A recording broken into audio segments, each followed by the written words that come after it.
In this channel, we've talked a lot about prime numbers. We've defined them. We've told you about different classes of prime numbers. We've talked about some of the properties that these classes of prime numbers have. But one of the things we haven't done so far is talked about applications of prime numbers.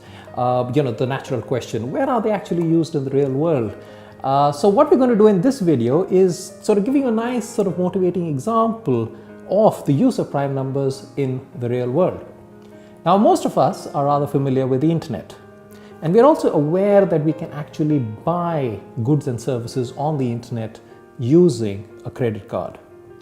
How is that secure? And what do prime numbers have to do with the security of that payment system? So let's give you a sense of how prime numbers are actually used in cryptography and how they could be used in security of payment systems, for example, on the internet. Let's consider two prime numbers, right? So we have P1 is one prime number and P2 is another prime number. And let's assume that both of these prime numbers are actually large prime numbers. So what that means is maybe they are 100 digits large, or they might even be 500 digits large, right? So these are really large prime numbers. And what we're going to do is we're going to multiply the two together. So that's P1 times P2. Now, if you multiply the two together, let's assume we get a number M.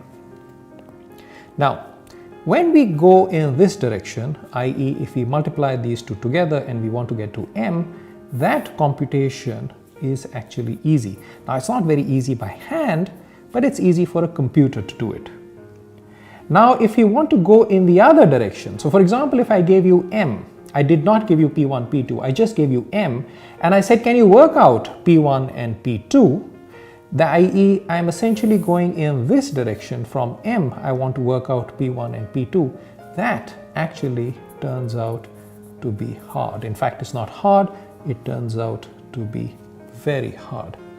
And it's precisely this asymmetry, i.e. going in this direction, which is easy, and going in the other direction, which turns out to be hard.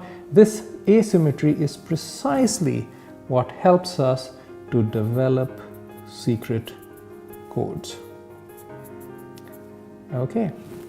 Now, it should be mentioned that there's in fact no efficient method known to find factors of large numbers. So doing this, even with the computer, is actually really, really hard. Let's look at how security of payments on the internet could possibly work.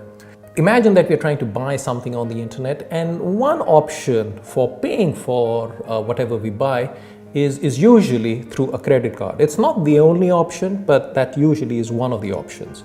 So what we need to do is we need to send our credit card details, but clearly we only want the merchant to see the credit card details.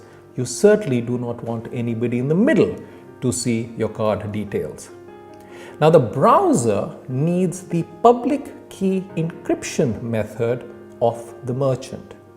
So the merchant shares the encryption key, which uses the number M. Revealing M does not disclose its factors, which are very, very hard to determine. Now, the browser uses the encryption key to encode the credit card number. And when the encrypted message comes to the merchant uses the private decryption method to reveal the actual information. And this uses knowledge of P1 and P2, which is known only to the merchant. Now, this sort of secure mechanism is known as public key cryptosystem. And the essence is the following, that the key to the encryption method is public, so the merchant can disclose M publicly, but knowledge of the factors P1 and P2 are actually kept private. And we've already mentioned that going from P1 and P2 to M is actually easy, but working out P1 and P2 from M is horrendously difficult. What we've just described is a slightly simplified version of what really goes on. If you wanted to know all the details, then we highly recommend that you look at one of the first public key crypto systems, which is RSA, and it is extremely widely used for secure data transmission. So if you look that up on the internet, you'll get all the details that you want. But the idea here was to give you some sense of the importance of prime numbers in the real world today.